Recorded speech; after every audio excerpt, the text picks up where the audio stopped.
Hello students, कैसे हैं आप सब। मैं बता दूं, मैं ठीक हूं और आप आई होप कि आप सब भी मस्त होंगे। आज स्टार्ट करेंगे अपना नेक्स्ट चैप्टर जो कि है प्रोबेबिलिटी डिस्ट्रीब्यूशन। हम स्टार्ट करेंगे हमारा next chapter probability distribution.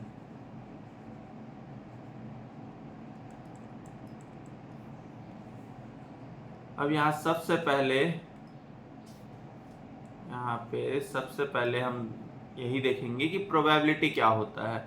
Probability जहां तक वर्ड से ही समझ में आ रहा है, प्रोबेबिलिटी जहां तक वर्ड से ही समझ में आ रहा है, क्या मतलब होता है प्रोबेबल। प्रोबेबल मतलब कितने चांसेस हैं ऑकरेंस के, ठीक है, कितने चांसेस हैं। ओके, प्रोबेबल मतलब कितने चांसेस है। यहाँ पे अगर एग्जांपल के लिए यहाँ समेशन ही लिखा जा रहा है, लास्ट चैप्टर में समेशन लिखते लिखते, ठीक है। यहाँ एग्जांपल के लिए यहाँ पे अगर आप लोग अभी सीए फाउंडेशन का एग्जाम देंगे तो फिर कितने परसेंट चांसेस हैं कि सीए फाउंडेशन आप लोग क्लियर कर लें, ठीक है। परसेंटेज ऑफ चांस क्या बोलेंगे इन clearing CA foundation, for clearing CA foundation, percentage of chance for clearing CA foundation, ठीक है। ओके, सो यहाँ पे भी प्रोबेबिलिटी आ जाता है, ठीक है, कि कितने परसेंट चांस है। कुछ लोग बोलेंगे 100% चांस है, तो अच्छी बात है। तो 100% प्रोबेबिलिटी है वहाँ पे 100% प्रोबेबिलिटी है, ठीक है। जहाँ पे 100% चांस है वहाँ पे 100% प्रोबेबिलिटी है। ओके, ठीक है। अब यहाँ पे और एग्जांपल ले सकते हैं। सपोज हम यहाँ पे कॉइन टॉस करते हैं, तो यहाँ पे चांसेस हैं हेड्स आने के या तो टेल्स आने के, ठीक है। सो ये भी अपना प्रोबेबिलिटी हो गया, ठीक है। हेड्स आएगा या तो टेल्स आएगा, ठीक है। तो फिर इसको भी बोला जाता है, ये भी है प्रोबेबिलिटी। ओके, ठीक है। मतलब कुछ भी चीज ऑकर होने का चांसेस कितना है, या तो नहीं भी ऑकर होने का चांसेस कितना है। यहाँ पे मैं ऐसा नहीं बोल सकता कि खाली बस हेड्स आने का चांस कितना है, मैं ऐसा भी बोल सकता हूँ कि हेड्स नहीं आने का चांस कितना है, वो बताइए, ठीक है। तो वो भी यहाँ पे प्रोबेबिलिटी में आ जाएगा। ओके, ठीक है। बारिश होने के चांसेस कितने हैं, वो भी एक प्रकार से प्रोबेबिलिटी में ही आ जाएगा, ठीक है। ओके, अब यहाँ पे आगे देखते हैं। यहाँ पे देखेंगे आप लोग बुक में, देखिए the term probability in all likelihood chance odds in favour odds against are too familiar nowadays and they have origin in a branch of mathematics. ये क्वेश्चन आता है, ठीक है, ये चीज ध्यान रखिएगा। In recent times probability has developed into full fledged, ये तो सारा ऐसे ही टॉपिक दिया हुआ है, ठीक है। अब यहाँ पे two broad divisions of probability है। Two broad divisions of probability are subjective probability and objective probability, ठीक है। अब यहाँ पे दो प्रकार की प्रोबेबिलिटी होती है, ठीक है। यहाँ पे देखते हैं प्रोबेबिलिटी ऑफ टू टाइप्स, ठीक है। प्रोबेबिलिटी यहाँ पे टू टाइप्स में, सब्जेक्टिव और एक होता है ऑब्जेक्टिव। सब्जेक्टिव हमारे सिलेबस में नहीं है, हम खाली ऑब्जेक्टिव वाला ही करेंगे। लेकिन सब्जेक्टिव क्या होता है वो एक बार देख लेते हैं, ठीक है। सब्जेक्टिव क्या होता है वो देख लेते हैं। सब्जेक्टिव किस बेस पे होता है, पर्सनल बिलीफ के बेस पे, ठीक है। सब्जेक्टिव होता है पर्सनल बिलीफ के बेस पे, एक्सपर्टीज के बेस पे, ठीक है। वहां से हम प्रोबेबिलिटी निकालते हैं। जैसे सपोज चांसेस ऑफ रेन कितना है, हमने देखा था ये चांसेस ऑफ रेन कितना है, अगर इसका एग्जांपल लेंगे, ठीक है। तो ये हम पर्सनल बिलीफ से हम निकाल सकते हैं, ओके, ठीक है। या तो कोई एक्सपर्टीज होगा जहाँ पे वेदर एक्सपर्ट होगा, वो वहां से निकाल सकता है, ठीक है। तो ये क्या हो गया, ये अपना सब्जेक्टिव प्रोबेबिलिटी हो गया। ऐसे चीजें अपनी हो गई सब्जेक्टिव प्रोबेबिलिटी, ठीक है। ये सारी चीजें अभी हमारे सिलेबस में नहीं है, ओके। सब्जेक्टिव प्रोबेबिलिटी क्या हो जाएगा, ये पर्सनल बिलीफ में आ जाता है, या तो अपने एक्सपर्टीज से, या तो और अदर जो फैक्टर्स को लेके यहाँ पे प्रोबेबिलिटी निकाला जाता है। ठीक है, आप देख लेते हैं डेफिनेशन। यहाँ पे क्या लिखा हुआ है, subjective probability is basically dependent on personal judgement, खुद के जजमेंट पे और ये एक्सपीरियंस से। ठीक है, as such it may be influenced by the personal belief, attitude and bias of the person applying it. Attitude और बायस ऑफ द पर्सन भी हो सकता है कि कई बार अगर मैं बोलूँगा कि कौन, अगर यहाँ पे क्रिकेट मैच हो रहा है, मैं आप पूछूंगा कि कौन जीतने वाला है, अपन सब इंडिया वाले हैं तो हम बोलेंगे इंडिया जीतेगा, बायसनेस हो जाता है। ओके, हम यहाँ पे बोलेंगे कि इंडिया का 80% चांस है जीतने का और सामने वाली टीम का 20% चांस है। ठीक है, तो यहाँ पे क्या आ गया, यहाँ मेरे पर्सनल बिलीफ, एटीट्यूड और बायसनेस आ गया। ओके, सो ये एक प्रकार का ये सब्जेक्टिव प्रोबेबिलिटी हो गया।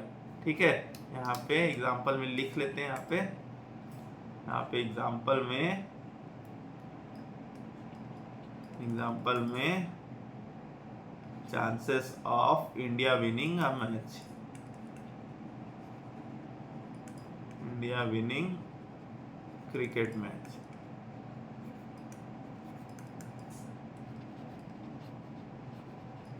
ये भी एक प्रकार से सब्जेक्टिव प्रोबेबिलिटी में ही आ जाता है। Okay, however in the field of uncertainty this would be quite helpful and it is being applied in the area of decision making management। तो ये यहाँ पे हमारा काम का नहीं है, यहाँ पे है, ये कहाँ पे आता है, जहाँ पे डिसीजन मेकिंग मैनेजमेंट करना रहता है उस जगह में यहाँ पे काम पे आता है, लेकिन हमारे यहाँ सिलेबस में है नहीं, तो हम इसको खाली बस डेफिनेशन तक ही देख लीजिए आप लोग इसको। ठीक है, अब यहाँ पे ये अलग अलग टर्म्स दिए हुए हैं। ठीक है, रैंडम एक्सपेरिमेंट, पहले रैंडम एक्सपेरिमेंट से पहले हमको एक्सपेरिमेंट जानना पड़ेगा। ठीक है, रैंडम एक्सपेरिमेंट जानने से पहले हमको जानना पड़ेगा कि एक्सपेरिमेंट क्या होता है। टर्म्स देख लेते हैं। यहाँ पे फर्स्ट टर्म्स है, यहाँ पे अपना पहला टर्म है एक्सपेरिमेंट। एक्सपेरिमेंट क्या होता है, एक्सपेरिमेंट वो चीज होता है जिसको करने से प्रोबेबिलिटी होने के चांसेस हैं। ठीक है, यहाँ पे जैसे नॉर्मल केस में आप लोग जानते हैं एक्सपेरिमेंट कुछ भी करना, तो एक्सपेरिमेंट करने से रिजल्ट आता है। एक सेकेंड, एक्सपेरिमेंट करने से आता है रिजल्ट। ठीक है, तो कोई सा भी एक्सपेरिमेंट करेंगे तो वहां से एक रिजल्ट आता है। ठीक है, ओके, वो रिजल्ट से हम वहाँ पे प्रोबेबिलिटी निकाल लेते हैं। तो मतलब एक्सपेरिमेंट का डेफिनेशन अगर ऐसे ही लिखे तो क्या लिख सकते हैं, ऑकरेंस ऑफ एन इवेंट। यहाँ पे वर्ड्स नहीं आ रहे हैं, एक बार देख लेते हैं यहाँ पे क्या वर्ड्स लिखे हुए हैं। एक्सपेरिमेंट में be described as a performance that produces certain results.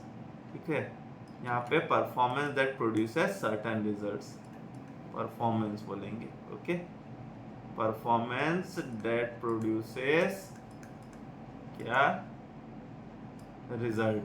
ठीक है, okay, performance that produces result. Experiment का मतलब क्या हो गया, performance that produces result. Okay, ठीक है, जैसे एग्जांपल के लिए ले लेते हैं हम यहाँ पे कॉइन टॉस करेंगे तब यहाँ पे रिजल्ट आएगा हेड्स और टेल। ठीक है, कॉइन टॉस करेंगे तब हमारे पास यहाँ पे आएगा, रिजल्ट आएगा हेड्स और टेल। ठीक है, तो ये क्या है, ये कॉइन टॉस है अपना एक्सपेरिमेंट। ओके, यहाँ पे फिर जो अपना ये आया हेड्स और टेल्स वो अपना रिजल्ट हो गया। ठीक है, अब यहाँ पे आते हैं रैंडम एक्सपेरिमेंट में। यहाँ पे दिया हुआ है रैंडम एक्सपेरिमेंट।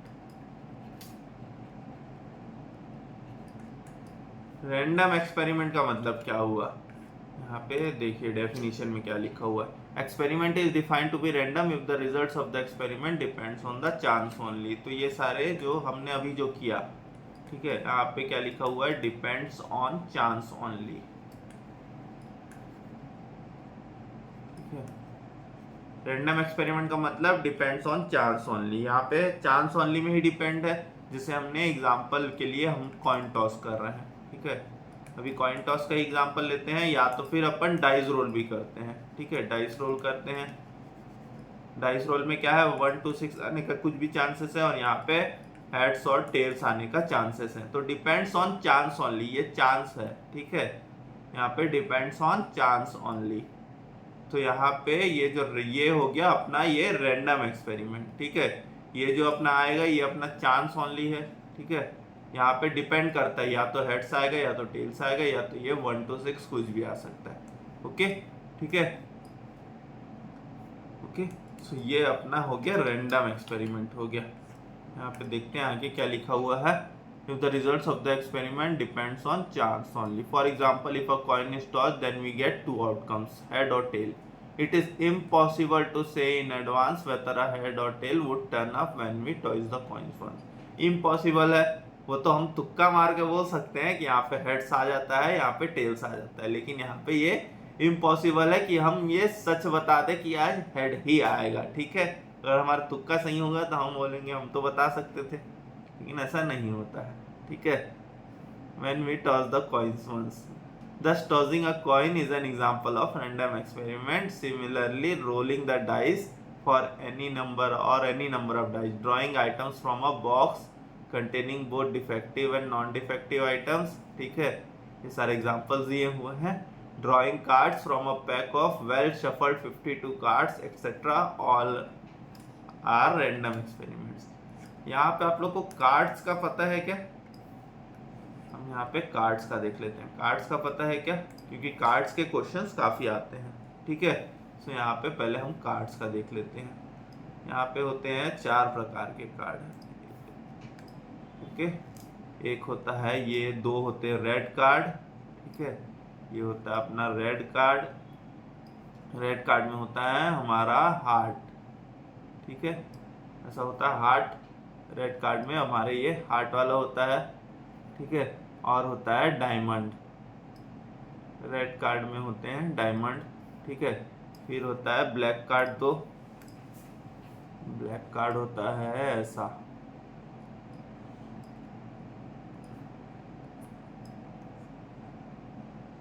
ठीक है, ये जो होता है ऐसे पान टाइप से, थोड़ा सा पहले ही बताया मैंने मेरी ड्राइंग थोड़ी खराब है, तो मैनेज कर लीजिएगा। ठीक है, ये ऐसा होता है हमारा ये स्पेड। ठीक है, ये है स्पेड। और एक आता है क्लब।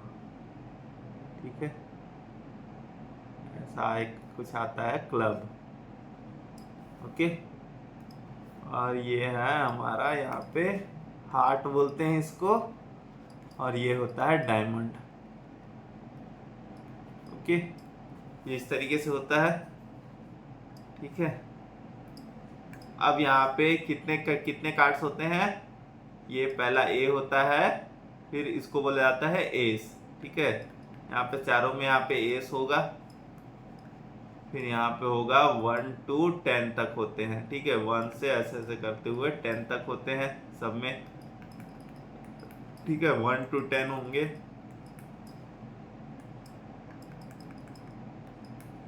ठीक है, 1 to 10 होते हैं। फिर उसके बाद ये होता है जेक, फिर आता है क्वीन, फिर आता है किंग। यहाँ पे ऊपर ऐसे लिखते हैं ठीक से, जेक आता है सब में।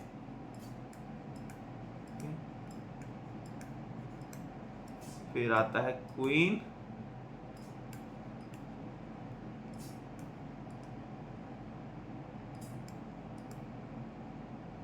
और आता है किंग।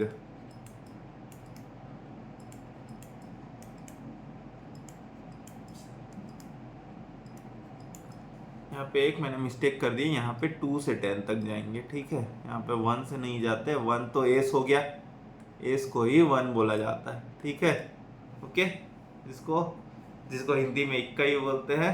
ओके, तो यहाँ पे ये आ गया ये एस, फिर यहाँ पे फिर 2 से 10 तक, फिर यहाँ पे जे क्वीन किंग, JQK ऐसा रहता है।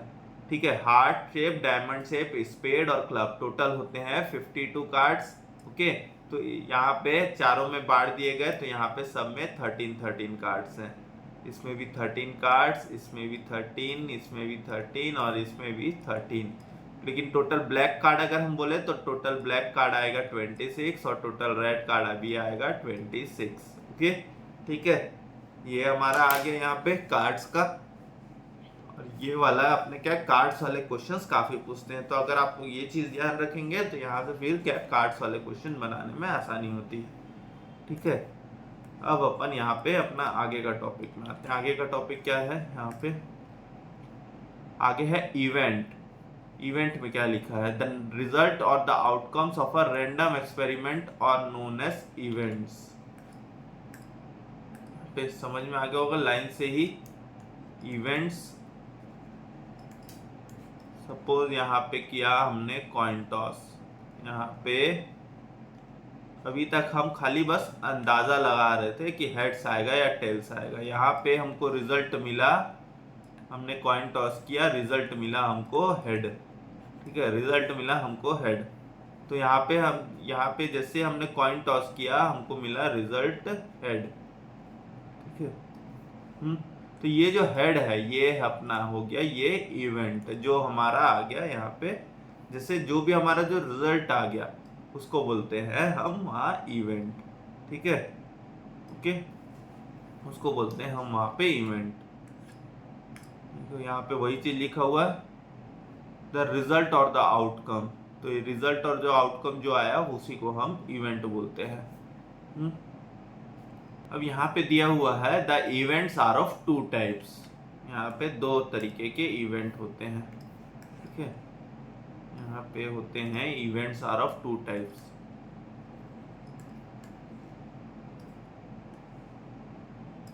क्या दिया हुआ है, एक सिंगल और एलिमेंट्री लिखा हुआ है, शायद सिंपल लिखा हुआ है कि सिंगल लिखा हुआ है। ओके, एलिमेंट्री लिख लेते हैं यहाँ पे, तो देख लेते हैं क्या लिखा हुआ है। सिंपल और एलिमेंट्री और कंपोजिट और कंपाउंड। सिंपल और एलिमेंट्री।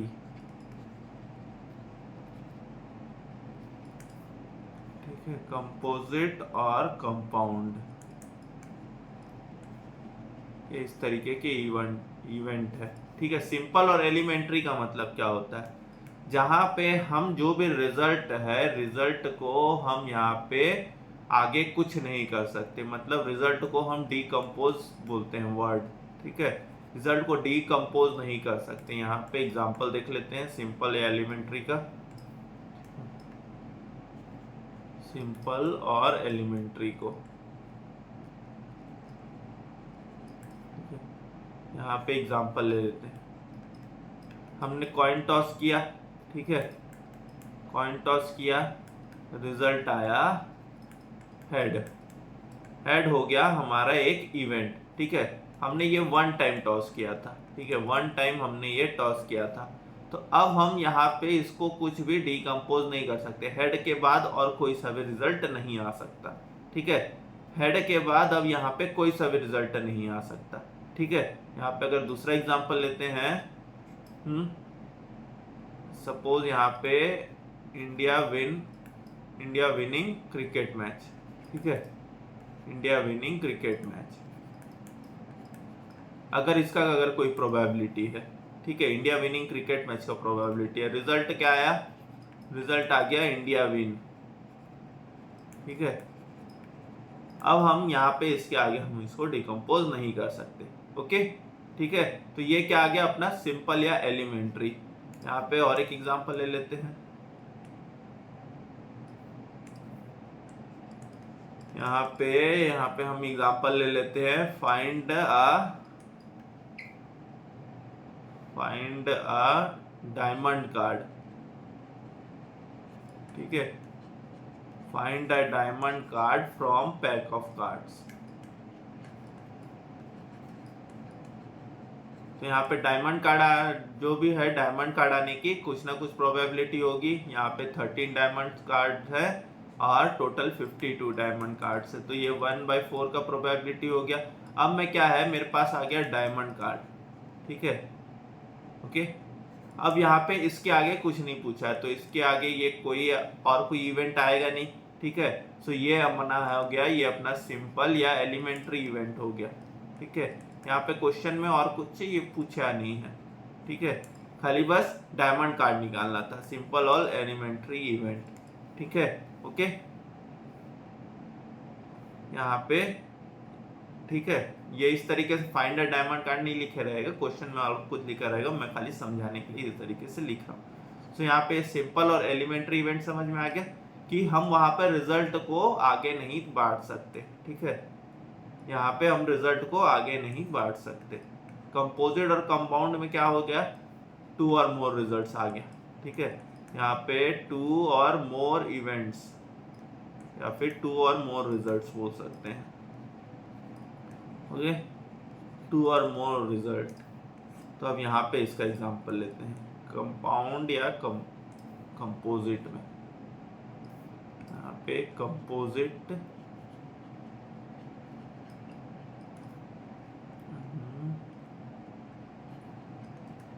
कंपोजिट और कंपाउंड, यहाँ पे एग्जांपल लेते हैं। सपोज मैंने अब यहाँ पे 2 coins are tossed, 2 coins are tossed, ठीक है, हाँ। फिर यहाँ पे बोला जाएगा प्रोबेबिलिटी ऑफ फाइंडिंग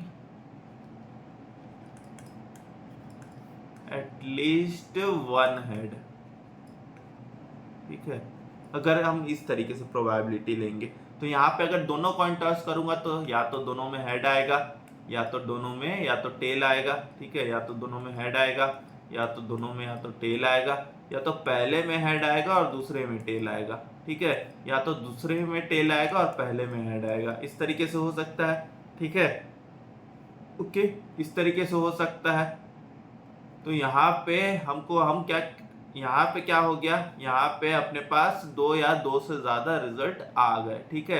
यहाँ पे क्या हो सका, जैसे हमने यहाँ पे एटलीस्ट 1 हेड बोला तो क्या है, पहले ये आ गया, ठीक है। अभी हम यहाँ से यहाँ पे हेड निकाल सकते हैं, ओके। तो यहाँ पे क्या हो गया, यहाँ पे 2 रिजल्ट पॉसिबल है, पहले तो ये रिजल्ट फिर यहाँ से ये रिजल्ट, ठीक है। यहाँ पे क्या हो गया, यहाँ पे 2 रिजल्ट पॉसिबल है, ओके। दूसरा एग्जांपल लेते हैं, पैक ऑफ कार्ड्स वाला। यहाँ पे एग्जांपल, ठीक है, यहाँ पे प्रोबेबिलिटी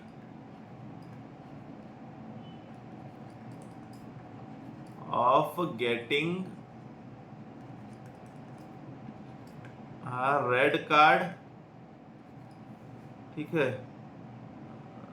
पहले probability of getting a red card, फिर यहाँ पे इसके आगे क्या एग्जांपल लूँ, एक सेकंड बताता हूँ ना क्या एग्जांपल ले सकते हैं। यहाँ पे हम लेते हैं probability of getting a red card, इस तरीके से,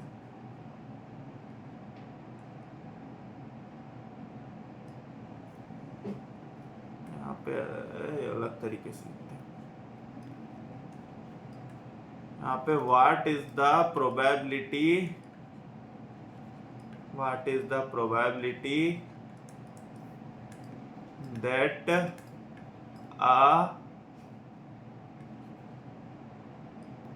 that a king be drawn from a pack of cards। देखिए किंग कितने होते हैं, किंग होते हैं 4, ठीक है। तो किंग होते हैं 4, तो पहले अपने को यहाँ पे 4 में से एक अपने को निकालना पड़ेगा, ठीक है। यहाँ पे 4 में से ये एक आएगा, तो यहाँ पे ये अपना एक प्रकार से कंपाउंड इवेंट ही हो गया, ठीक है, क्योंकि पहले अपने को एक कार्ड ड्रॉ करना पड़ेगा, ठीक है। फिर वो जो कार्ड आएगा अब उसमें से वो किंग है कि नहीं वो अपने को देखना पड़ेगा, ठीक है। सो ये एक प्रकार से अपना कंपाउंड इवेंट ही आ गया, ओके।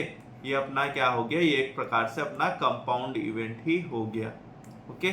यहाँ पे क्या है, पहले तो हम ये 4 ब्लैक और उसमें से 4 में से एक कार्ड पहले निकालेंगे, ठीक है।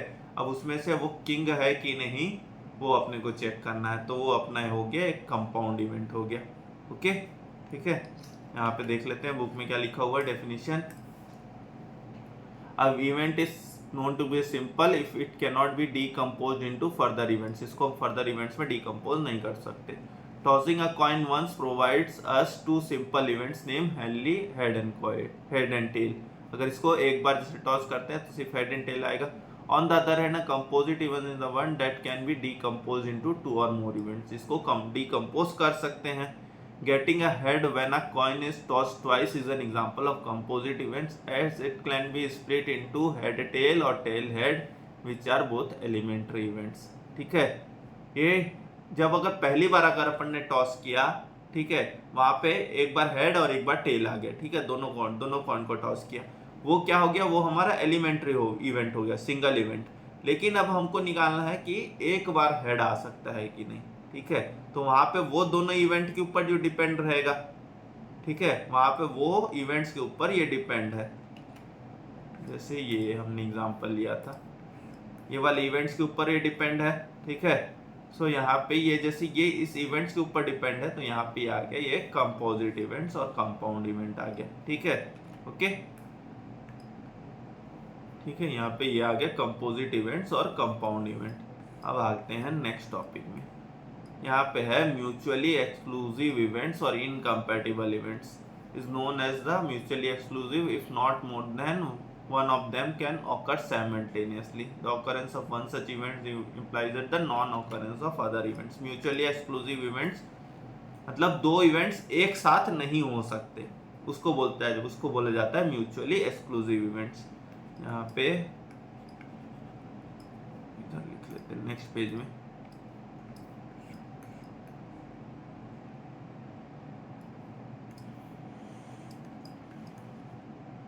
म्यूचुअली एक्सक्लूसिव इवेंट्स, इसका मतलब क्या हुआ, two events can't occur simultaneously, two events can't occur simultaneously. Simultaneously का मतलब एक साथ, ठीक है, साइमल्टेनियसली का मतलब एक साथ। सपोज यहाँ पे जैसे कॉइन टॉस करेंगे, तो यहाँ पे या तो हेड्स आएगा या तो टेल्स आएगा, ओके। ये अगर शोले वाला सिक्का होगा तो फिर दोनों तरफ हेड्स आएगा। आप लोग ने देखी होगी शोले, नहीं देखी तो एक बार देख लीजिएगा। उसमें कॉइन टॉस करते हैं तो उसमें क्या है, दोनों तरफ हेड्स आता है, दोनों तरफ हेड्स रहता है, ठीक है। सो ये शोले वाला सिक्का नहीं है, तो नॉर्मल सिक्का है, तो नॉर्मल सिक्का में या तो हेड्स आएगा या तो टेल्स आएगा।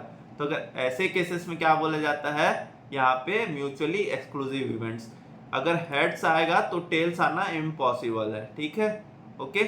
यहाँ पे अगर फर्स्ट चांस में अगर हेड्स आ गया तो टेल्स आ ही नहीं सकता, और अगर यहाँ पे टेल्स आ गया तो यहाँ पे हेड्स आ ही नहीं सकता, तो इसको बोलते हैं mutually exclusive events, okay okay. So यहाँ म्यूचुअली एक्सक्लूसिव इवेंट्स देखा, यहाँ पे डेफिनेशन में is known to be mutually exclusive if not more than one of them can occur simultaneously, ठीक है। तो occurrence of one such event implies that the non occurrence of the other events of the set.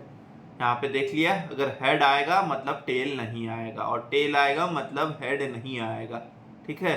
सो यहाँ पे ये हो गया अपना mutually exclusive event. Exhaustive events, exhaustive events are known to be cells, यहाँ पे देखिए इवेंट्स लिखा हुआ है A1 A2 A3, यहाँ पे अलग अलग प्रकार के इवेंट्स लिखे हुए हैं। यहाँ पे सपोज यहाँ पे हेड को A1 दे दिया गया है, टेल को A2 दे दिया गया है।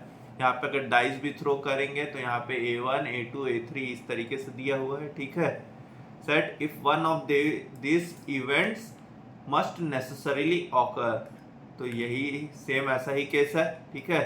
एग्जॉस्टिव इवेंट में एक इवेंट तो होना ही होना है, ठीक है, यहाँ पे एक इवेंट तो होना ही होना है एग्जॉस्टिव इवेंट्स में। यहाँ पे one event must occur, must occur necessarily मतलब ही वही होता है मस्ट ऑकर, तो यहाँ पे मस्ट है, ठीक है। एक इवेंट होना ही होना है। कॉइन टॉस करेंगे तो हेड या तो टेल में से कुछ आना ही आना है, कॉइन ऐसे सीधा खड़ा नहीं हो जाएगा, ठीक है। एग्जाम्पल में वही कॉइन टॉस करेंगे तो यहाँ पे हेड्स या तो टेल्स आएगा ही आएगा। यहाँ पे हेड्स और टेल्स मस्ट नेसेसरीली ऑकर, ऐसे बीच में ऐसे कॉइन ऐसे ये आधा नहीं हो जाएगा, ऐसे स्टैंड नहीं हो जाएगा, ठीक है। ओके, यहाँ पे सपोज अगर डाइज भी अगर रोल करते हैं, यहाँ पे डाई रोल करते हैं, ठीक है, तो यहाँ पे ये 1 से 6 तक कोई सा भी नंबर जरूर आएगा, ठीक है। तो one of the events must necessarily occur, ये हो जाता है अपना एग्जॉस्टिव इवेंट, ठीक है, इसको बोला जाता है एग्जॉस्टिव इवेंट, ठीक है, ये होता है अपना एग्जॉस्टिव इवेंट, एक इवेंट होना ही होना है।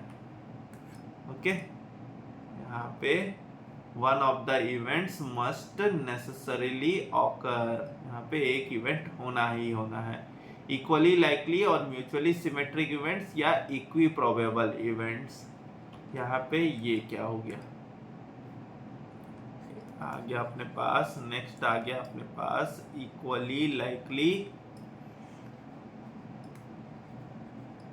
मोस्टली यही टर्म का यूज होगा, या तो इक्वी प्रोबेबल लिखा है, यहाँ पे लिखा है इक्वी प्रोबेबल, और एक अपना थर्ड टर्म क्या लिखा हुआ था, थर्ड टर्म लिखा हुआ था म्यूचुअली सिमेट्रिक इवेंट, ठीक है, थर्ड टर्म लिखा हुआ है हमारे पास म्यूचुअली सिमेट्रिक।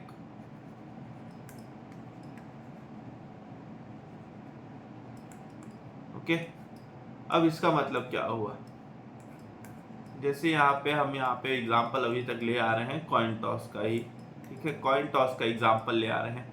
अब यहाँ पे हेड्स या तो टेल्स आने के चांसेस बराबर हैं, इक्वल चांसेस हैं, ठीक है, यहाँ पे इक्वल चांसेस है कि या तो हेड्स आए या तो टेल्स आए, ठीक है, यहाँ पे दोनों के बराबर चांसेस है हेड्स और टेल्स आने के। सो ये अपना क्या हो गया, ये हमारा हो गया इक्वली लाइकली, ठीक है। सो यहाँ पे दिस इज इक्वली लाइकली, इसको बोला जाता है इक्वली लाइकली। यहाँ पे अलग से लिख लेते हैं डेफिनेशन टाइप से, ठीक है, यहाँ पे डेफिनेशन के जैसे लिख लेते हैं, यहाँ पे क्या लिखेंगे हम, ठीक है, chances of occurrence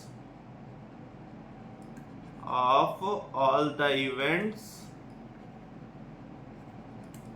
are same, ठीक है, chances of occurrence of all the events are same, मतलब हेड आने का चांस भी यहाँ पे 50% है बोल सकते हैं, और यहाँ पे टेल्स आने का चांस भी 50% है बोल सकते हैं, ठीक है। तो यहाँ पे ये क्या, दोनों का चांसेस, दोनों का आने का चांस सेम है, ठीक है, सो इसको बोला जाता है इक्वली लाइकली इवेंट्स, ठीक है। यहाँ पे जो भी हमने इवेंट्स हो रहे हैं, यहाँ पे कॉइन टॉस किया तो या तो हेड्स आएगा या तो टेल्स आएगा, दोनों के चांसेस बराबर हैं, ठीक है, यहाँ पे हेड्स आने के भी चांसेस बराबर हैं और यहाँ पे टेल्स आने के चांसेस भी बराबर हैं। ओके, सो ये अपना हो गया इक्वली लाइकली इवेंट्स, ठीक है। ओके, अब यहाँ पे आते हैं, देखिए क्या लिखा हुआ है, the events of a random experiments are known to be equally likely when all the necessary evidence are taken into account, no event is expected to occur more frequently, कोई भी इवेंट ज्यादा बार आने के कोई चांसेस नहीं दिख रहे हैं, ठीक है। ओके, आ सकता है, ऐसा नहीं बोल रहा है कि आएगा नहीं, यहाँ पे चांसेस बोल रहा है, इवेंट इज एक्सपेक्टेड, यहाँ पे चांसेस बोला जा रहा है कि वो आने के चांसेस ज्यादा नहीं है, ठीक है, और all the necessary evidence are taken into account, सारी चीजें हमने चेक कर ली है, शोले वाला सिक्का तो नहीं है, कहीं दोनों तरफ हेड्स तो नहीं है, ठीक है, वो चीज भी हमने चेक कर लिया है। Okay, all the necessary evidence are taken into account, no event is expected to occur more frequently as compared to other events, मतलब कोई भेदभाव नहीं है, दोनों चीज बराबर आ सकती हैं, ठीक है। सो ये बोला जाता है हमको इक्वली लाइकली इवेंट्स, ठीक है। अब यहाँ पे जैसे आगे जाएंगे, एग्जांपल दिया है, two events head and tail when a coin is based on tossed on is an example of a pair of equally likely events because there is no reason to assume that head और tail would occur more frequently as compared to tail और head, ठीक है, वहां पे कोई ऐसा reason नहीं है जब तक वो शोले वाला सिक्का ना हो। ओके, अब आते हैं यहाँ पे क्लासिकल डेफिनेशन ऑफ प्रोबेबिलिटी, यहाँ पे क्लासिकल डेफिनेशन ऑफ प्रोबेबिलिटी, अभी तक हमने जो वर्ड्स पढ़े हैं, ठीक है, अगर अगर वो वहाँ पे क्वेश्चंस आ जाता है तो हम फिर यहाँ पे कैसे निकाल सकते हैं, ठीक है। अगर वहाँ पे कोई सा भी क्वेश्चन आ जाता है तो हम वहाँ पे कैसे निकाल सकते हैं। देखिए यहाँ पे ये जो क्लासिकल डेफिनेशन ऑफ प्रोबेबिलिटी है, यहाँ पे हमको जैसे भी कोई भी क्वेश्चन सॉल्व करना है काफ़ी इजी तरीके से सॉल्व कर सकते हैं हम यहाँ पे, ठीक है। अलग अलग फॉर्मूलेज दिए होंगे, लेकिन अगर आप लॉजिकल वे में देखो तो यहाँ पे आप फॉर्मूले की ज़रूरत नहीं पड़नी चाहिए, ठीक है। क्लासिकल क्या लिखा हुआ है, डेफिनेशन लिखा हुआ है, डेफिनेशन ऑफ प्रोबेबिलिटी।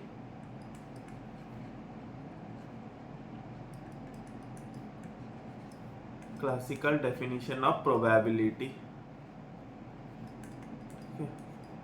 यहाँ पे एग्जांपल लेते हैं, एग्जांपल लेते हैं, a dice is rolled, dice is rolled, ठीक है। Probability of getting, dice is rolled once, एक बार रोल किया गया, ठीक है। प्रोबेबिलिटी ऑफ गेटिंग 6,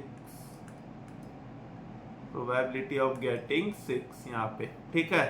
यहाँ पे डाइस में अगर हम रोल करेंगे तो क्या क्या आ सकता है, हम यहाँ पे डाइस में अगर रोल किए तो यहाँ पे आ सकता है 1 2 3 4 5 और ये 6, ठीक है। यहाँ पे 6 में से कुछ भी आ सकता है, लेकिन यहाँ पे 1 आने, यहाँ पे 6 आने का क्या प्रोबेबिलिटी है, यहाँ पे 6 आने का क्या प्रोबेबिलिटी है, तो प्रोबेबिलिटी ऑफ गेटिंग यहाँ पे 6, ये 6 आने की क्या प्रोबेबिलिटी है, एक चांस है, ठीक है।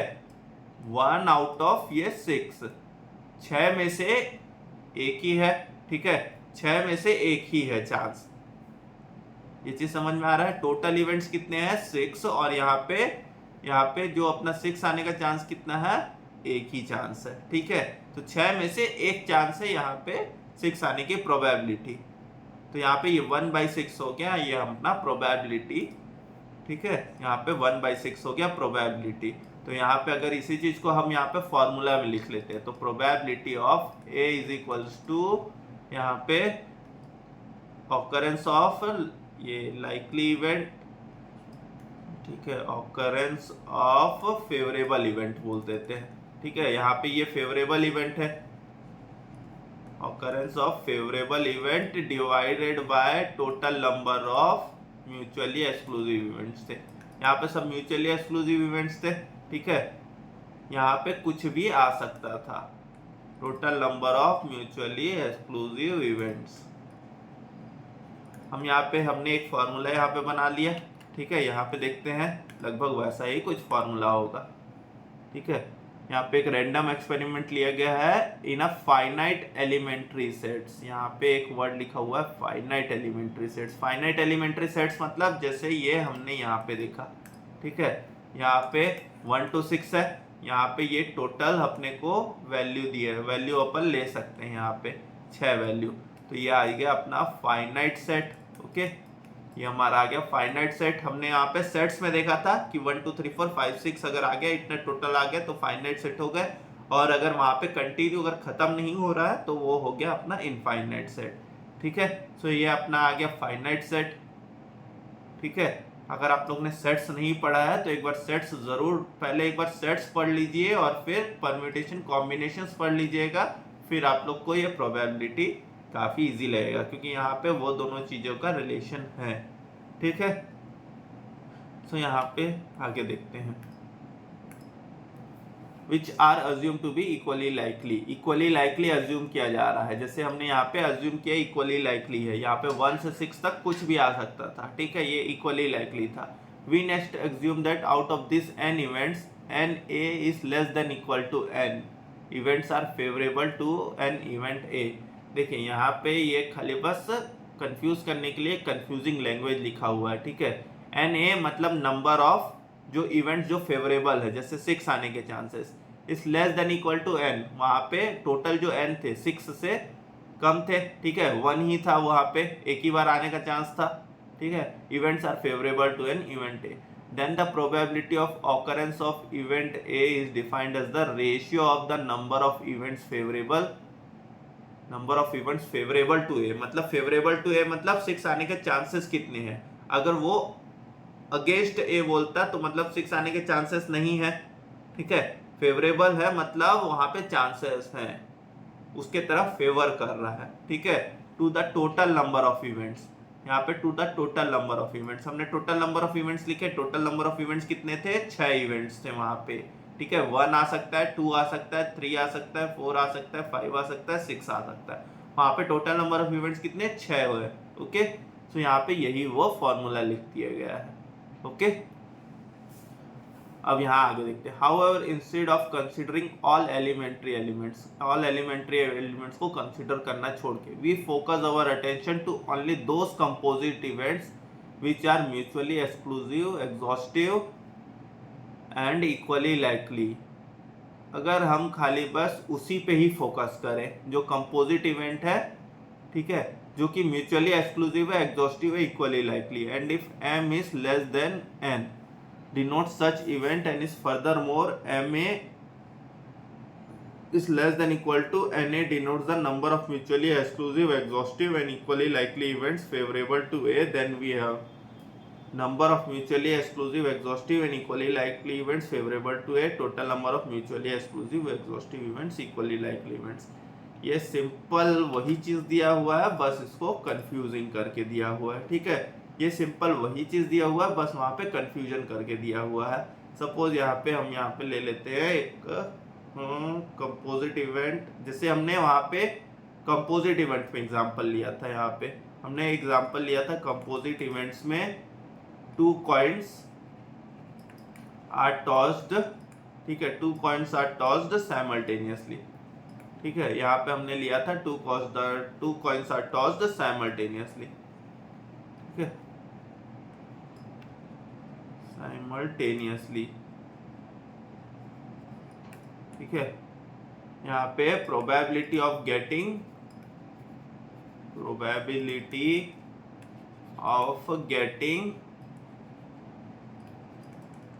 एग्जैक्ट 1 हेड, यहाँ पे एग्जैक्टली 1 हेड लेने का प्रोबेबिलिटी क्या है, ठीक है। तो यहाँ पे क्या क्या आ सकता है, हमारे यहाँ पे आ सकता है हेड और हेड, ठीक है। यहाँ पे आ सकता है हेड और टेल, यहाँ पे आ सकता है टेल और हेड, और यहाँ पे आ सकता है टेल और टेल, ठीक है, ऐसे आ सकता है, ठीक है। अब अपने को क्या है, एग्जैक्ट यहाँ पे 1 हेड बोल रहा है, यहाँ पे बोला जा रहा है एग्जैक्ट 1 हेड, तो यहाँ पे प्रोबेबिलिटी ऑफ एग्जैक्ट 1 हेड, यहाँ पे 1 और 2 है, ठीक है, 2 आएंगे, टोटल कितने हैं, चांसेस होंगे 4, तो यहाँ पे आ जाएगा ये 1/2 है, ठीक है। सो ये आ गया अपना आंसर। तो यहाँ पे अगर आप लोग देख पा रहे हैं तो जैसे ये फॉर्मूला लिखा हुआ है, number of mutually exclusive, exhaustive and equally likely events favourable to A, यहाँ पे देखिए इक्वली लाइकली इवेंट्स कौन थे, यहाँ पे ये दोनों थे, क्योंकि यहाँ पे तो ये दोनों में हेड आ रहा है, दोनों में टेल आ रहा है, ठीक है, ये ले लिया हमने, ओके।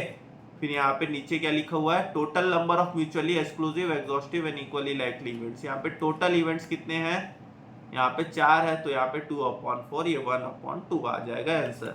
यहाँ पे इतना सारा फॉर्मूले की जरूरत नहीं है, ठीक है, यहाँ पे इतने सारा फॉर्मूले की जरूरत नहीं है, अपन जब क्वेश्चंस करेंगे तो मैं बता दूंगा कि इसको किस तरीके से अपन अपने लॉजिक से हम यहाँ पे आंसर निकाल सकते हैं, अगर अपने को फॉर्मूला नहीं भी पता तो, ठीक है।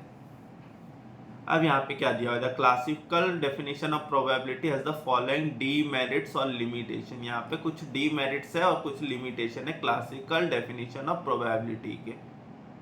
तो यहाँ पे it is applicable only when the total number of events is finite, जब फाइनाइट इवेंट्स हो तभी हम कर सकते हैं, ठीक है। यहाँ पे जब total event number of events finite हो तभी हम कर सकते हैं।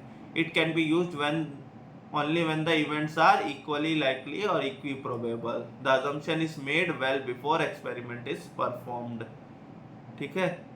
यहाँ पे जब वो इक्वली लाइकली और इक्विप्रोबेबल होगा तभी हम इसको यूज कर सकते हैं। This definition has only a limited field of application like coin tossing, dice throwing, drawing cards etcetera, where the possible events known are known well in advance, जहाँ पे हमको पहले से हमको पॉसिबल इवेंट्स क्या क्या हो सकते हैं वो अपने को पता है, हम उसी केसेस में यहाँ पे यूज कर सकते हैं। In the field of uncertainty और where no prior knowledge is provided, this definition is inapplicable, जहाँ पे अनसर्टेनिटी होता है वहाँ पे हम इसको नहीं यूज कर सकते। तो यहाँ पे क्या क्या डीमेरिट्स थे, यहाँ पे demerits of classical probability definition. यहाँ पे डीमेरिट्स है, यहाँ पे किस केस में यूज कर सकते हैं, सिर्फ इक्वली लाइकली वाले केस में यूज कर सकते हैं। ठीक है, यहाँ पे इक्वली लाइकली वाले केस में यूज कर सकते हैं। यहाँ पे रिजल्ट्स फाइनाइट होने चाहिए। ठीक है, इवेंट्स फाइनाइट होने चाहिए, यहाँ पे इवेंट्स लिखेंगे हम। ठीक है, यहाँ पे इवेंट्स फाइनाइट होने चाहिए। और यहाँ पे लास्ट में क्या दिया हुआ था, थर्ड पॉइंट में, इन द फील्ड ऑफ, यहाँ पे इसका लिमिटेड एप्लीकेशन है जहाँ पे हमको पहले से प्रोबेबिलिटी पता है। ठीक है, यहाँ पे probable is known in advance, ये उसी केस में ही एक काम करेगा। ठीक है, ये उसी केस में ही एक काम करता है, क्लासिकल डेफिनेशन ऑफ प्रोबेबिलिटी। तो इसके ये सारे डीमेरिट्स हैं। अब यहाँ पे आगे आते हैं, in connection with the classical definition of probability we may note the following points. अब यहाँ पे कुछ कुछ पॉइंट्स दिए हुए हैं। The probability of an event lies between 0 and 1 both inclusive. इसका क्या मतलब हुआ, यहाँ पे क्या है, यहाँ पे प्रॉपर्टीज लिखा हुआ है, फॉलोइंग पॉइंट्स लिखा हुआ है। ठीक है, पॉइंट्स टू रिमेंबर लिख लेते हैं। यहाँ पे हम लिख लेते हैं पॉइंट्स टू रिमेंबर। ठीक है, यहाँ पे जैसे हमने वहां पे लिखा म्यूचुअली एक्सक्लूसिव इवेंट्स। ठीक है, यहाँ पे फर्स्ट पॉइंट में क्या लिखा हुआ है, फर्स्ट पॉइंट में लिखा हुआ the probability of event lies between 0 and 1। ठीक है, probability lies between 0 and 1, lies between 0 and 1। ठीक है, यहाँ पे लिखा हुआ है 0 and 1 एंड बोथ इंक्लूसिव। ठीक है, 0 and 1 बोथ इंक्लूसिव, ऐसा लिखा हुआ है। ठीक है, सो यहाँ पे आएगा प्रोबेबिलिटी ऑफ ए इज यहाँ पे ग्रेटर देन इक्वल टू, यहाँ पे उल्टा हो गया सिंबल, यहाँ पे ग्रेटर देन इक्वल टू 0 और यहाँ पे लेस देन इक्वल टू 1, ऐसा आएगा। ठीक है, ऐसा यहाँ पे इसका क्या मतलब हुआ, यहाँ पे हमने जैसे एग्जांपल लिया था डाइस थ्रो का। ठीक है, यहाँ पे हमने एग्जांपल लिया डाइस थ्रो, तो यहाँ पे अगर ये 1/6 आ रहा है तो यहाँ पे ये प्रोबेबिलिटी हो जाएगा, ये कुछ भी आ जाएगा 0 पॉइंट क्या आता है 6, और यहाँ पे अगर 100 करेंगे तो यहाँ पे आएगा 16, यहाँ पे 1666 ऐसा कुछ आएगा। ठीक है, तो ये अपना प्रोबेबिलिटी है। तो यहाँ पे ये जो प्रोबेबिलिटी है वो ये जो P ऑफ यहाँ पे ये 6 था, तो 6 अपना A है, तो यहाँ पे P ऑफ A आएगा 0.166। ये क्या है, ये 0 से 1 के बीच में लाई कर रहा है। ठीक है, ये अपना 0 से 1 के बीच में लाई कर रहा है। ऐसे ही अगर अपना और कुछ आता है, ठीक है, सो यहाँ पे वो भी अपना 0 से 1 के बीच में लाई करेगा। ठीक है, लेकिन यहाँ पे PA इज इक्वल्स टू 0 कब होगा, यहाँ पे P अगर A इज इक्वल्स टू 0 कब होगा, जब वो एक इम्पॉसिबल इवेंट हो। ठीक है, जब वो एक इम्पॉसिबल इवेंट हो तब वहां पे PA इज इक्वल्स टू 0। जैसे यहाँ पे एग्जांपल, अगर हम यहाँ पे डाइस थ्रो करते हैं, ठीक है, वंस, मैं बोलूंगा कि मुझे चाहिए 7। ठीक है, मैं बोलूंगा मुझे चाहिए 7। ठीक है, तो यहाँ पे प्रोबेबिलिटी ऑफ गेटिंग 7, ठीक है, प्रोबेबिलिटी ऑफ गेटिंग 7, तो ये अपना है क्या है, ये अपना 0 है, तो ये अपना हो गया, ये अपना इम्पॉसिबल इवेंट हो गया। ठीक है, 7 तो आ ही नहीं सकता, वहां पे तो 6 तक ही होता है डाइस में। ठीक है, सो ये अपना हो गया यहाँ पे इम्पॉसिबल इवेंट। अगर वो शोले वाला सिक्का चला दिए, मैं वहां पे बोलूंगा कि मुझे चाहिए टेल्स। ठीक है, मुझे वहां पे चाहिए टेल्स, तो वो भी अपना इम्पॉसिबल इवेंट हो जाएगा, वहां पे वो टेल्स आने के चांसेस हैं ही नहीं। ठीक है, पूरी मूवी में उसे बेवकूफ बना दिया गया है। ओके, सो वो भी अपना हो गया, वहां पे इम्पॉसिबल इवेंट हो गया। यहाँ पे वो जैसे उस केस में भी यहाँ पे PA is equals to impossible events. तो अगर मैं यहाँ पे अगर आगे जाते PA इज इक्वल्स टू, अगर मैं 1 बोलूँ, ठीक है, PA इज इक्वल्स टू 1 बोलूँ, तो 1 तो हर केस में आ ही नहीं सकता। अगर जैसे सारी चीज़ों का प्रोबेबिलिटी है तो ये P1 इज इक्वल्स टू हो जाता है श्योर इवेंट बोलते हैं कि कुछ भी करो मेरा 1 ही आएगा। तो यहाँ पे भी शोले वाला सिक्का, ठीक है, यहाँ पे example that Sholay movie coin हम जो एग्जाम्पल ले रहे हैं, ठीक है, नहीं देखी तो वो देख लीजिएगा, क्या है दोनों जगह हेड्स आता है उसमें, ठीक है। सो यहाँ पे शोले मूवी का अगर कॉइन होगा तो वहां पे हेड्स आने के चांसेस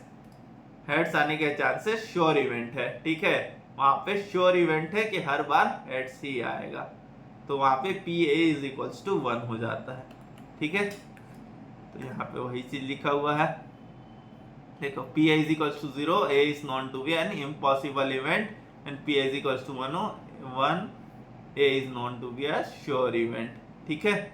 यहाँ पे ये आ गया अपने पास। तो यहाँ पे probability of an event lies between 0 to 1 both inclusive, 0 और 1 भी हो सकता है वो रेयर केसेस में, ठीक है, वहां पे 0 भी हो सकता है और 1 भी हो सकता है, लेकिन वो सिर्फ काफी रेयर केसेस में होगा, बाकी जो भी आंसर लाई करेगा अपना वो 0 से 1 के बीच में ही लाई करेगा, ठीक है, क्योंकि हमेशा अपने जो टोटल नंबर ऑफ इवेंट्स हम डिवाइड करते हैं, तो टोटल नंबर ऑफ इवेंट्स तो जो इवेंट आ सकता है उससे ज्यादा ही होगा, तो वो 0 से 1 के बीच में ही लाई करेगा, ठीक है।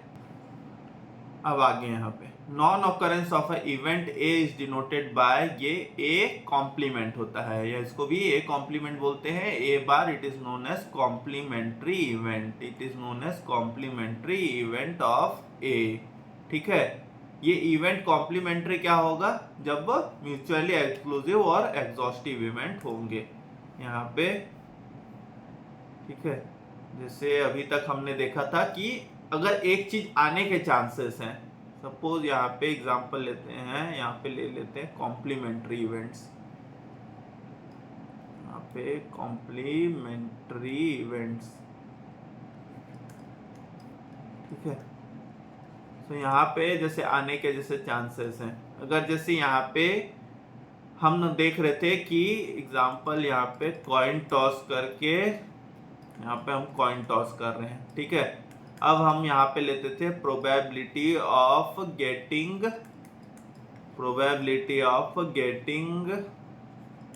हेड्स, ठीक है, हम यहाँ पे ये ले लेते थे, ठीक है। तो अगर मैं यहाँ पे लूंगा probability of not getting heads, ठीक है, probability of not getting heads, मतलब मैं क्या कर लिया यहाँ पे इसका कॉम्प्लीमेंट निकाल लिया, मैं यहाँ पे क्या कर दिया हूँ कॉम्प्लीमेंट निकाल दिया हूँ, ठीक है। प्रोबेबिलिटी ऑफ ए था, ए अपना था हेड्स, तो हेड्स का आने का probability 1/2, so probability of not getting heads, तो नॉट गेटिंग हेड्स मतलब ये ए कॉम्प्लीमेंट, ठीक है, नॉट गेटिंग हेड्स मतलब यहाँ पे गेटिंग टेल्स, तो ये आ गया 1/2, ठीक है। सो अगर मैं इन दोनों को अगर मैं ऐड करता हूँ यहाँ पे पी ए प्लस ये पी यहाँ पे ए कॉम्प्लीमेंट, तो ये आना चाहिए मेरा 1, तो ये 1/2 प्लस ये 1/2, इसको करेंगे ऐड तो ये आ जाएगा 1, ठीक है।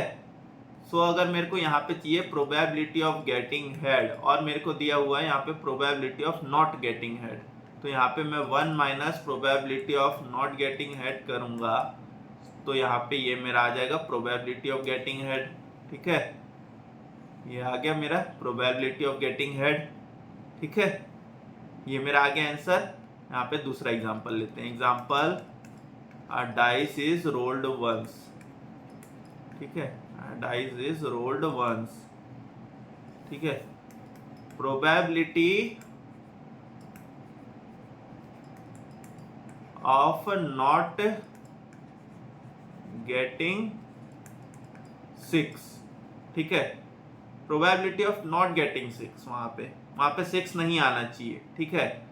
सो यहाँ पे मेरे को प्रोबेबिलिटी ऑफ गेटिंग 6 दिख रहा है, ठीक है, प्रोबेबिलिटी ऑफ गेटिंग 6 दिख रहा है, यहाँ पे मैं अलग से यहाँ पे लिख लेता हूँ a is equals to getting 6, ठीक है, और यहाँ पे a complement is equals to not getting 6, ठीक है, ठीक है। तो यहाँ पे इसको दो तरीके से निकाल सकते हैं, यहाँ पे अपना अगर सेट बनता तो यहाँ पे क्या हो सकता है 1 2 3 4 5 और यहाँ पे 6, मैं डायरेक्ट मैं निकाल सकता हूँ प्रोबेबिलिटी ऑफ ए कॉम्प्लीमेंट, यहाँ से निकाल सकता हूँ। अगर मेरे को 6 नहीं आना है तो क्या आ सकता है, 1 2 3 4 5 में से कुछ भी आ सकता है। तो इसके क्या चांसेस है, 5/6 है। ठीक है, इसके क्या चांसेस है, 5/6, 6 में से 5 आ सकता है। ठीक है, 6 में से 5 में से कुछ भी आ सकता है, तो ये प्रोबेबिलिटी है। ठीक है, ओके।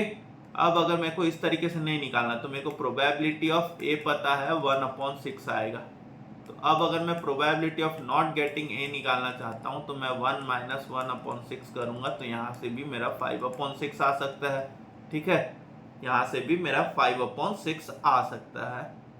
ठीक है, सो ये अपना आगे ये अपना होता है कॉम्प्लीमेंट्री इवेंट्स होते हैं। ठीक है, यहाँ पे ये अपने आगे कॉम्प्लीमेंट्री है। देखिए, the event A along with its complementary A complement forms a set of mutually exclusive and exhaustive events. ये म्यूचुअली एक्सक्लूसिव और एग्जॉस्टिव इवेंट फॉर्म कर रहे हैं। ठीक है, या तो ये आएगा या तो वो आएगा। ठीक है, दोनों में से दोनों साथ में नहीं आ सकते, या तो एक आएगा या तो दूसरा आएगा। ठीक है, ओके, वो हो गए mutually exclusive events.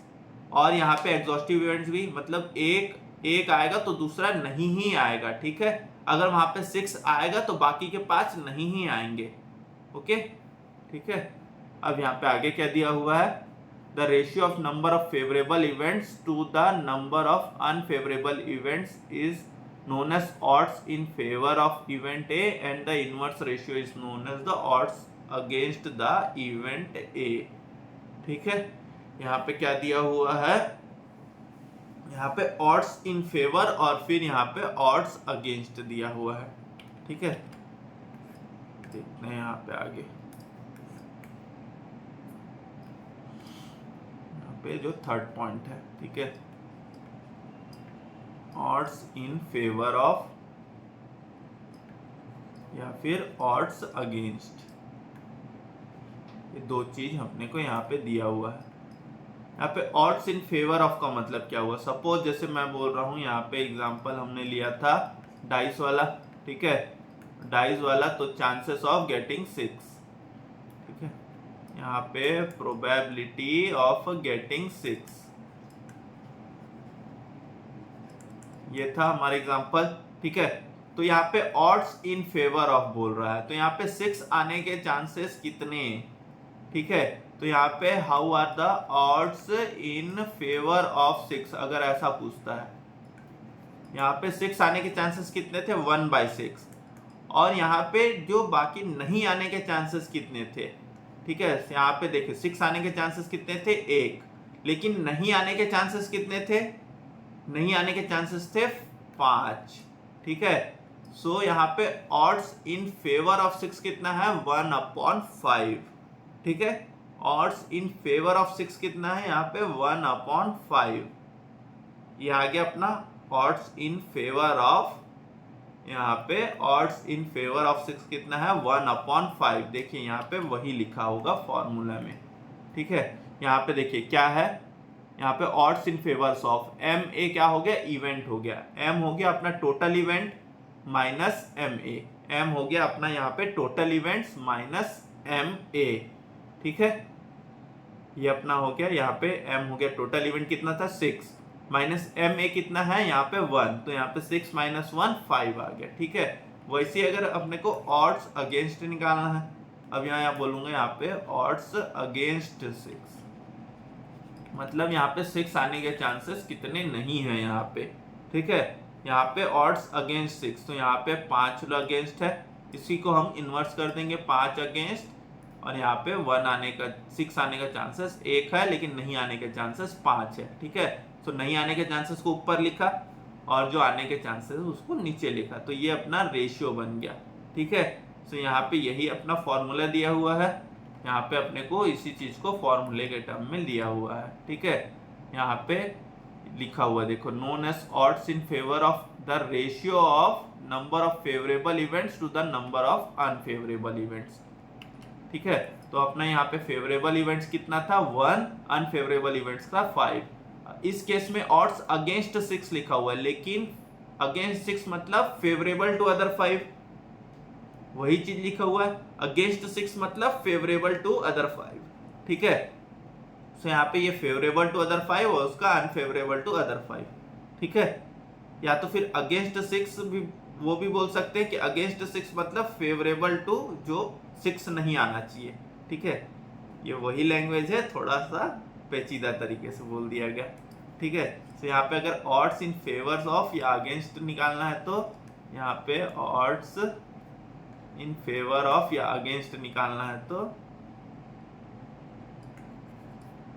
Favour of या तो अगेंस्ट निकालना है तो, ठीक है। तो इसके लिए ratio of number of favourable event, इतना सारा ये एग्जांपल है, उससे यहाँ पे जो फॉर्मूले से उतना याद करने की ज़रूरत नहीं पड़ेगी, आप कॉन्सेप्ट अगर अच्छे से समझ आते हैं तो। और यहाँ पे नंबर ऑफ ये अनफेवरेबल इवेंट, ठीक है, ओके। सो ये अपना आ जाएगा ऑड्स इन फेवर ऑफ या फिर अगेंस्ट वाला क्वेश्चन, ठीक है। यहाँ पे दिया हुआ है अलग अलग प्रोबेबिलिटी के एग्जांपल्स दिए हुए हैं, एग्जांपल्स हैं, आप लोग अपने तरीके से ट्राई करके देख लीजिएगा। कोई भी डाउट हो तो डिस्क्रिप्शन बॉक्स में ईमेल आईडी दी हुई है, आप वहाँ पे मुझे ईमेल कर सकते हैं, कमेंट सेक्शन में भी पूछ सकते हैं, ठीक है। यहाँ पे ये सारी चीज़ें दी हुई है, ओके। अब हम यहाँ पे आगे आएंगे, आगे अपना आगे का पार्ट यहाँ पे क्या दिया हुआ है, कुछ मिस तो नहीं कर रहे हैं हम यहाँ पे। देखिए हमने यहाँ तक ख़त्म किया, ये 15.3 ख़त्म किया था, ठीक है। यहाँ पे ये 15.3 ख़त्म किया, यहाँ पे क्वेश्चन है, ये भी हमारा यहाँ पे क्वेश्चन है, ठीक है। यहाँ पे ये भी क्वेश्चन है। अब हम आते हैं ये 15.4 relative frequency definition of probability. Owing to the limitations of classical definition probability, there are cases when we consider the statistical definition of probability based on the concept of relative frequency. This definition of probability was first developed by British mathematician in connection with the survival of probability of a group of people. ये एक British mathematician द्वारा बनाया गया था, ठीक है। यहाँ पे देखिए, यहाँ पे कुछ ये लिमिट वाला कुछ कॉन्सेप्ट आ गया है, कुछ अलग तरीके से कुछ लिमिट वाला कॉन्सेप्ट आ गया है, ठीक है। हमको यहाँ पे इतना सारा ये लिमिट वाला जानने की ज़रूरत नहीं है, ठीक है। आप खाली बस ये बेसिक तरीके से जान लीजिए। यहाँ पे देखिए, यहाँ पे ये जो क्वेश्चंस है, हम यहाँ पे उस बिना लिमिट के भी हम यहाँ पे वो क्वेश्चन को बना सकते हैं, ठीक है। यहाँ पे सिर्फ एक खाली लिमिट, बस ऐसे ही हमको ज़्यादा डिटेल में हम वहाँ पे लिमिट के लिए जाए नहीं तो बेहतर होगा, ठीक है। Let us consider a random experiment repeated a very good number of times, से एन। कोई भी एक्सपेरिमेंट है वो बहुत बार रिपीट किया गया है under an identical set of condition, same set of condition में। We next assume that an event A occurs fa times.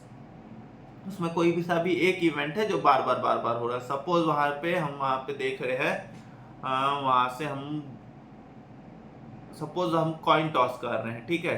Same set of conditions में कॉइन टॉस बार कर रहे हैं, बार बार हेड आ रहा है। Then the limiting value of the ratio of fa, जो fa हेड आया, to n as n tends to infinity is defined as the probability of n। यहाँ पे n मतलब क्या हुआ, हम यहाँ पे कितने बार हम उस इवेंट को रिपीट कर रहे हैं, ठीक है। यहाँ पे n टेंड्स टू इंफिनिटी क्यों हो रहा है, आगे जाते हैं, यहाँ पे इसको समझते हैं। यहाँ पे क्या दिया हुआ है, रिलेटिव फ्रीक्वेंसी, रिलेटिव फ्रीक्वेंसी लिखा था ना, यहाँ पे relative frequency definition of probability. यहाँ पे relative frequency definition of probability.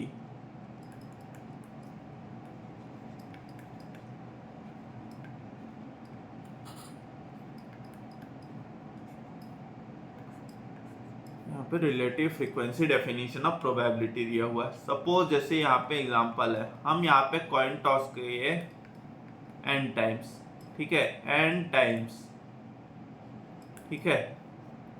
यहाँ पे n का कोई, यहाँ पे n का कोई वैल्यू नहीं है, ये n कहीं तक भी जा सकता है, ठीक है। n टाइम्स हमने कॉइन टॉस किया सेम सेट ऑफ कंडीशंस में, ठीक है। सेम सेट ऑफ कंडीशंस मतलब सपोज हम जैसे यहाँ पे रूम में कर रहे हैं कॉइन टॉस, ठीक है, वहां पे रूम में कर रहे हैं, कोई एयर नहीं है, तो यहाँ पे कॉइन का डाइवर्ट होने का चांसेस नहीं है, ठीक है। जितने जितने तेजी से हम यहाँ पे कॉइन टॉस करेंगे उतना ही यहाँ पे चांसेस हैं कि वो चीज होगी, ठीक है। तो यहाँ पे अगर जैसे कॉइन टॉस अगर हम n टाइम्स कर रहे हैं सेम सेट ऑफ कंडीशंस में, और यहाँ पे हमारे पास आ रहा है फेवरेबल टू ए, यहाँ पे अपने पास यहाँ पे हम ए को ले लेते हैं, यहाँ पे हम ए ले लेते हैं हेड्स को, ठीक है, ए ले लेते हैं हेड्स को। हम यहाँ पे देख रहे हैं कि काफी बार हेड्स आ जा रहा है, ठीक है। सो एफ ऑफ ए आ गया अपने पास ये, ठीक है, एफ ऑफ ए आ जा रहा है यहाँ पे हेड्स फेवरेबल टू ए, ठीक है। यहाँ पे अगर ये एफ ऑफ ए आ जा रहा है, तो अगर हमको यहाँ पे प्रोबेबिलिटी निकालनी है, ठीक है, प्रोबेबिलिटी ऑफ ए निकालना है, तो यहाँ पे आ जाएगा F of A upon N, ठीक है, हमारे यही आ जाएगा। लेकिन ये n का वैल्यू क्या है, तो यहाँ पे n तो अपने को पता नहीं है, तो यहाँ पे limit n tends to infinity, ये n क्या है, इंफिनिटी तक जा रहा है। हमने लिमिट्स में देखा था n क्या है, इंफिनिटी तक जा रहा है। तो यहाँ पे प्रोबेबिलिटी ऑफ a है सॉरी, प्रोबेबिलिटी ऑफ a है n टेंड्स टू इंफिनिटी, ठीक है, एफ ए अपॉन एन। यहाँ पे यही चीज दिया हुआ है, देखिए यहाँ पे यही चीज दिया हुआ है, ओके, यहाँ पे अपने को यही चीज दिया हुआ है, ठीक है। यहाँ पे ये एग्जांपल ले लेते हैं, देखिए क्या लिखा हुआ है, the following data relate to distribution of wages of group of workers. Group of workers है सॉरी थोड़ा सा गला बैठा हुआ है, यहाँ पे ग्रुप ऑफ वर्कर्स है, वेजेस है 50 to 60, 60 70, 70 80, अभी हमने काफी बार देख चुके हैं ये सब कंटिन्यूअस फ्रीक्वेंसी डिस्ट्रीब्यूशन के।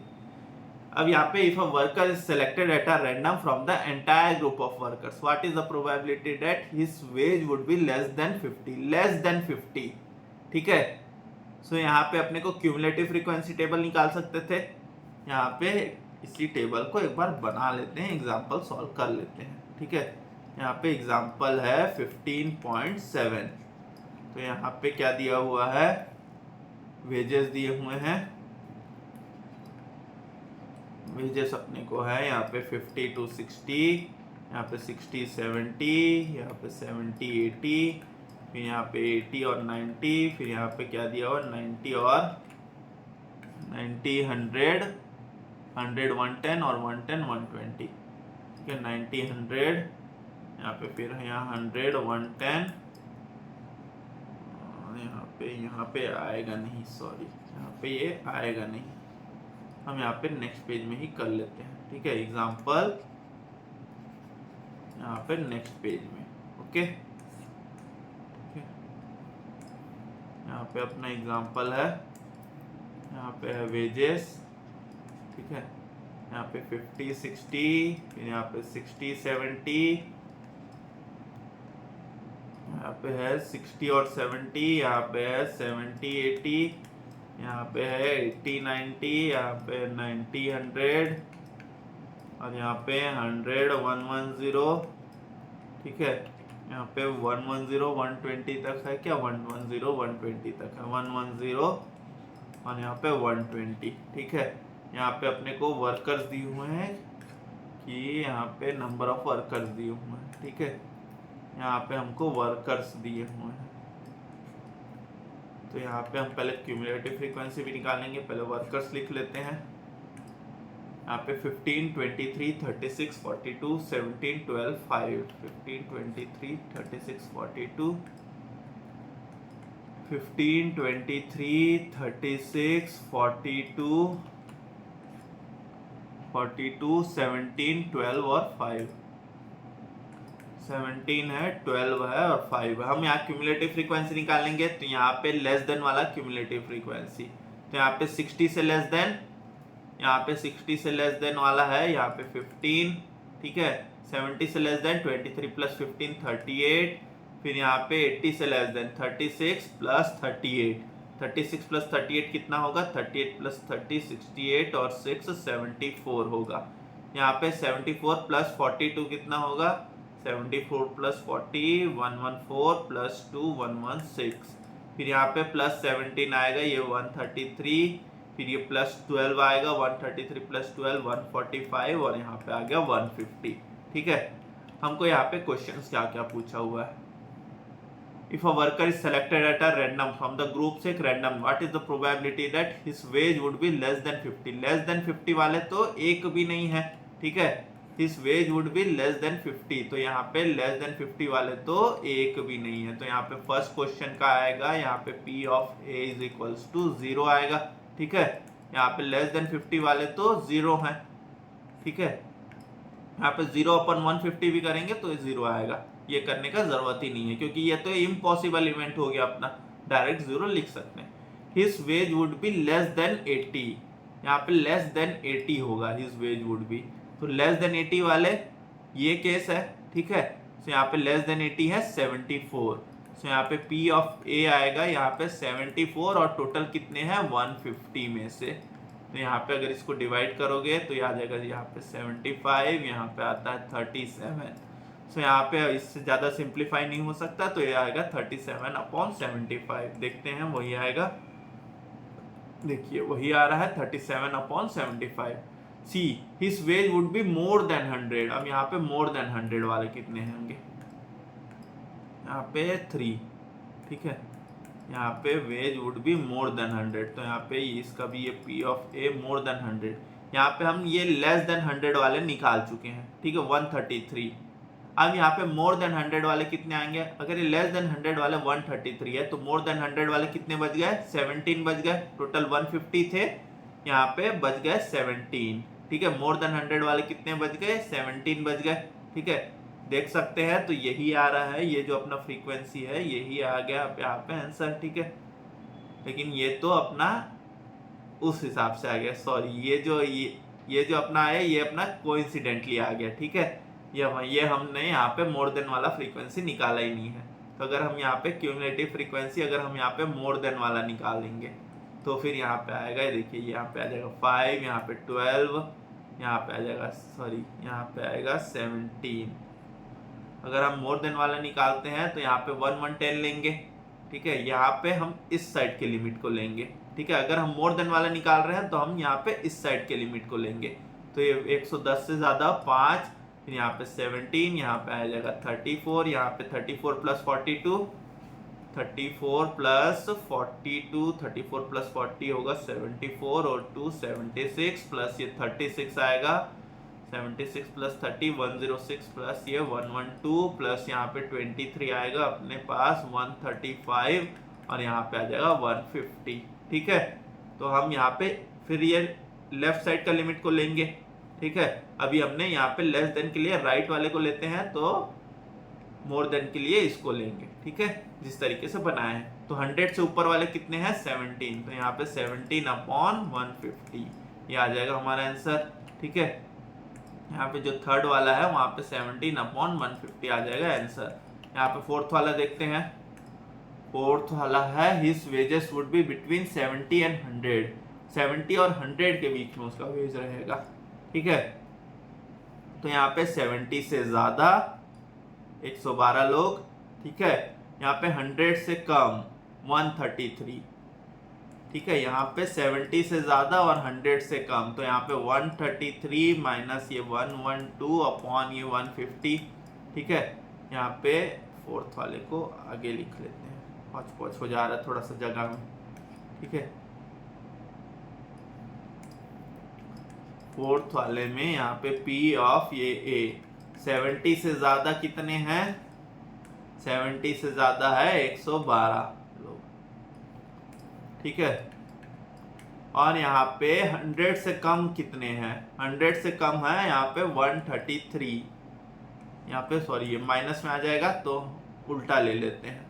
ठीक है, यहाँ पे ये 133 है 100 से कम वाले और 70 से ज़्यादा वाले लोग हैं 112। ठीक है, अपॉन 150, तो इसको सॉल्व करेंगे तो 133 माइनस 112 ये आ जाएगा 21/150, ये अपना डिवाइड होगा 3 से तो आ जाएगा ये 7/50। ठीक है, देख लेते हैं सारे आंसर सही है कि नहीं। यहाँ पे सेकंड वाला तो सही था, थर्ड वाला देखिए, थर्ड वाला आ रहा है 17/50, ठीक है, ये थर्ड वाला आ रहा है 17/50। लास्ट वाला कुछ शायद हमने मिस्टेक कर दिया है, ठीक है, लास्ट वाला हमने शायद कुछ मिस्टेक कर दिया है। एक सेकंड देख लेते हैं इसको, शायद इस तरीके से ये नहीं आएगा। हमको क्या लिखा है, 70 और 100 से बीच में आना है, ठीक है, 70 और 100 के बीच में। तो हम यहाँ पे इसको छोड़ के हम दूसरे तरीके से देख लेते हैं, क्योंकि यहाँ से अगर क्यूमुलेटिव फ्रीक्वेंसी से देखें तो कुछ मिस्टेक हो सकता है। यहाँ पे देख लेते हैं 70 से ऊपर कितने हैं, ये 36 है, फिर ये 42 है, 90 और 100 के बीच में है 17। तो ये तीनों आ जाएंगे 70 और 100 के बीच में, ठीक है, ये तीनों आ जाएंगे अपने 70 और 100 के बीच में। तो यहाँ पे 36 प्लस 42 प्लस 17, ठीक है, डिवाइड बाय 150 करेंगे, इसको लेंगे तो 42 प्लस 17 आएगा, हमारे पास आता है 59, 59 प्लस 36 आएगा, हमारे पास आएगा 95/150। इसको अगर मैं 5 से डिवाइड करूं तो आएगा 19 यहाँ पे 30। तो ये आ गया अपना लास्ट वाला आंसर, ठीक है, ये आ गया हमारे पास ये लास्ट वाला आंसर। ओके, ठीक है। अब यहाँ आगे के टॉपिक है, ये है जो सेट थ्योरिक अप्रोच, ये हम इसको नेक्स्ट लेक्चर में देखते हैं। आज के लिए इतना ही रखते हैं। सो आज के लिए इतना ही, मिलते हैं अब हम नेक्स्ट क्लास में। तब तक के लिए गुड बाय एवरीवन, अच्छे से पढ़ते रहिए, अपनी सेहत का जरूर ध्यान रखिएगा, स्वस्थ रहे, मस्त रहे। बाय बाय एवरीवन, ठीक है। और एक बार आप लोग सेट्स का जरूर रिवाइज करके आइएगा, तो हम फिर ये वाला जो टॉपिक जो पढ़ेंगे तो आप लोग को काफी ज्यादा इजी होगी। Okay, bye bye everyone.